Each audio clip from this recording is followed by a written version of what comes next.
Hey everyone, I'm Tom and welcome to the channel. And today we're going to be talking about books I feel like I should have DNF'd, but with a twist. Because when I was coming up with this idea, I thought about how boring it would be to just talk about my 10 least favorite books, or, that's how I could have done it. Like, obviously, I could have DNF'd my 10 least favorite books of all time. So what I decided to do instead is to go through my rankings of all of the books that I have read since 2019 when I started keeping track, and go through my 5 stars, 4 stars, 3 stars, 2 stars, and then obviously my 1 stars as well, and look at which books I feel like I should have DNF'd from each one of those categories, which, as you can imagine, got progressively more difficult as I went up these star ratings. I mean, I've only given out 21 5-star ratings since I started keeping track, and I mean, trying to pick which one of those I should have DNF'd was, I mean, it took me longer than I would like to admit, because these are like my favorite books. I absolutely love these. So coming up with a list of books that I should have DNF'd from that was definitely very difficult, but I also thought it was kind of a fun thing to do. And I tried to come up with like some good compelling reasons for it. So with all of that preamble out of the way, let's go ahead and we're going to start with the 1 star because it's super easy. And I only actually have 2 1 stars, and I do feel like I could have gone and DNF'd my 2 least favorite books of all time. The first one is by Madeline Miller, and that is Circe. I know this is a super beloved book. I also believe Song of Achilles is another super beloved book by her. These are like Greek retelling stories. And Circe felt like the most boring way to consume this Greek history that was going on, this mythology that is going on. I always describe this book as I asked for lemonade and I got water with a single droplet of lemon in it. And I think, expectations and reality probably come into play here a little bit, but it is my second least favorite book of all time. And then the other one in this category, which, like I said, there's only 2 of them, is Heart of Darkness by Joseph Conrad. And I'll be honest, this is one of those books that I read so long ago at this point and disliked it so much that I think I've completely flushed it out of my brain.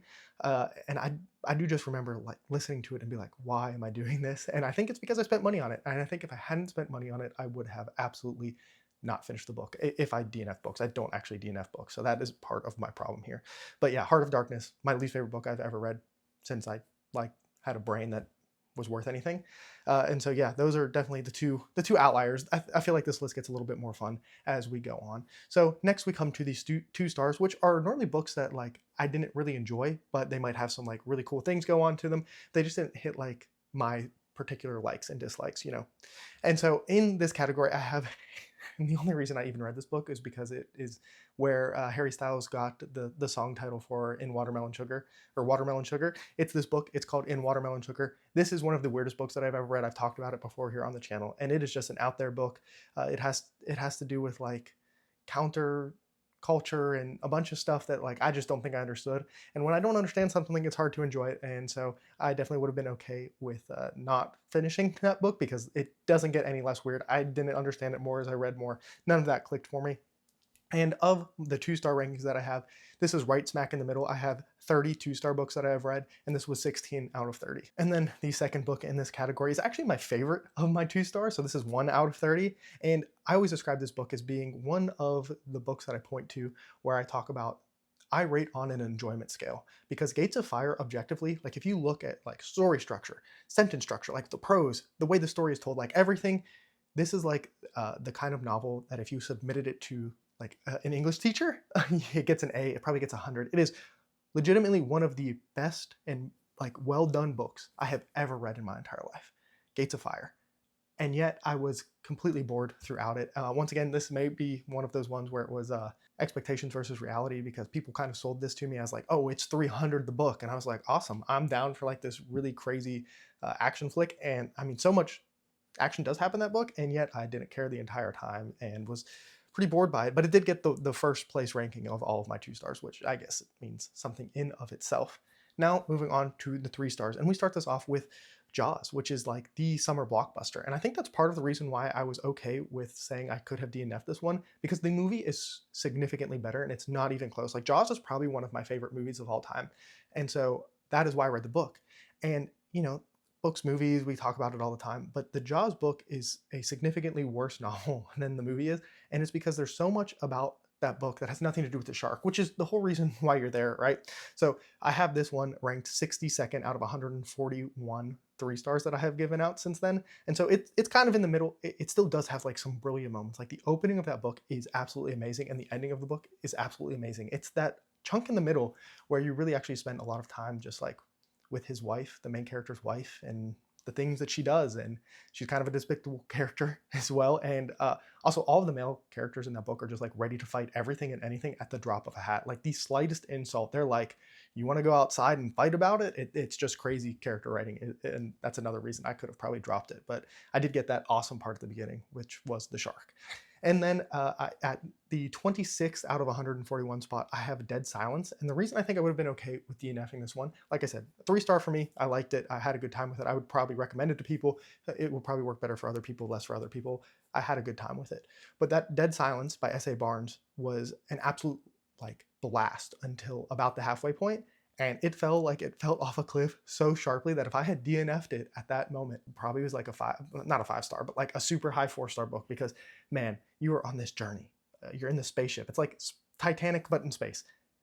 Like discovering the Titanic in space, and there's all kinds of weird stuff going on, and you're like not sure, like, is it ghost? Is there's like a curse? What's going on? Is it some weird alien? Like all this mystery and stuff. And then as you discover more and more about it, you're just like, oh, okay. And obviously you can see I still had it rated pretty high because so much of the book is so good. But if I had stopped the chapter before, like if the world ended the chapter before, like this fell off, this would be one of those books where like in the apocalypse, I'd be like, man, I wish I got to finish that book. And I think that kind of explains why it is here. And now we get to where it really gets hard, because the 3 stars were still kind of easy because I had so many of them. And, you know, but like a 4-star for me is where we really start to get into special books. Like, and for me, I think a lot of people would consider my 4 stars probably closer to a lot of people's 5 stars, just because I think I'm a little stingy with my 5 stars. So the first book I have here is It, and that is my 31st out of 134-star book. So we're talking probably top 50 book of all time for me here with It. And honestly, it would be so easy to DNF because of that one chapter. If you have read It, you know about that chapter, and honestly, it's one of those things where you could completely skip it and not really miss anything from the story. But when you actually go and read it, it's like, why is this in this book? Like, there's no justification for it. It really makes no sense. I would love if you are somebody in the comments who loves It and can explain to me how any of that works and makes sense and everything in It. I'd love to hear it, because honestly, when I did read it, I was like, this is like icky and really gross, and I could have DNF'd the book right then and there. And I actually know people who have. Actually, I think I've met 2 people who got to that chapter in It and were like, I don't need to read any more of this. And then obviously this is something that is so infamous, I think is the right word to use for this book, that I know people who just won't read it because of that, which I think is a mistake. I think if you find somebody who you trust, they can tell you the exact like chapter and pages that you can skip, and you could literally like rip them out of the book and miss absolutely nothing, which is another reason why that scene is so weird. But that is something you could do. So I do think you should read It, but that is that. And then the next book in this is my 4th highest rated 4-star book, 4 out of 130, and that is The Godfather. And part of the reason is I like The Godfather so much, I think it has ruined my want and desire to read the Greenbone Saga, which I think is just so sad, because I want to read that series at some point, but I'm just like, yeah, but everyone just says it's like The Godfather. And I'm like, well, I have already read The Godfather. I don't need to read something that is similar to it, because I have already read The Godfather, which is one of my favorite books I have ever read. And it also has ruined the movie for me. I have zero desire to watch the movie now because I've read the book, and I don't know. People talk about how great The Godfather, the movie, is. And I'm just like, yeah, but I read the book and I just can't. I mean, I literally have a movie that's a book that the movie is better on this list, but I just feel like The Godfather, it's just that is an amazing book. And also, The Godfather was a book that was super close to being a 5-star for me. And so if I had DNF'd it before I feel like the book kind of loses its steam a little bit towards the end, I would have had another 5-star book. So you can see I'm maybe grasping at straws here just a little bit. But now we get to the really hard part. We move to the 5 stars, and I have only given out 21 5-stars since 2019. So it's not a huge amount I give out. I average close to about 3 a year. There was a couple of years where I went a little wild with the 5 stars. But the first book I thought of was Demon Copperhead, which is actually currently in 2025 my favorite book that I have read.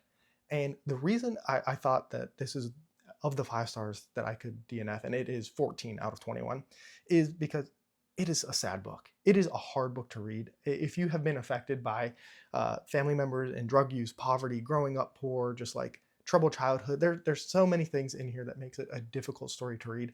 And it doesn't really get better. It just feels like downtrodden event after downtrodden event, like horrible things happen to this poor kid over and over and over again.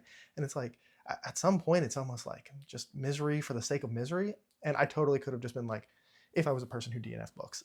Just be like, I'm done with watching this poor kid suffer. I've got to tap out. And I wouldn't be surprised if there are other people who feel that way. But honestly, it's an amazing book. I absolutely love it, and it's definitely one that I have recommended to a lot of people, and have gotten people to read who also love it.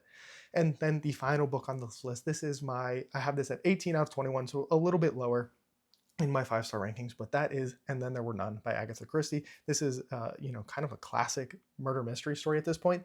And the reason I have it on here that I could have DNF'd it is because I do think that the ending it's not something that I think you can figure out without reading the end of the book. And for a murder mystery, I like to at least have the opportunity to figure it out. So once again, grasping at straws here. These last couple are books that I absolutely adore and really like, but I hope this gave like a fun way to look at some books that I feel like I could have DNF'd and why. I would love to know some books that you feel like you should have DNF'd down below in the comments, ones that you feel like wasted your time, or series. I mean, series, you could talk about series. I tried to stay away from series on this list, but I would love to know all of that down below in the comments or in the Discord that is linked in the description. But as always, read what you want, when you want.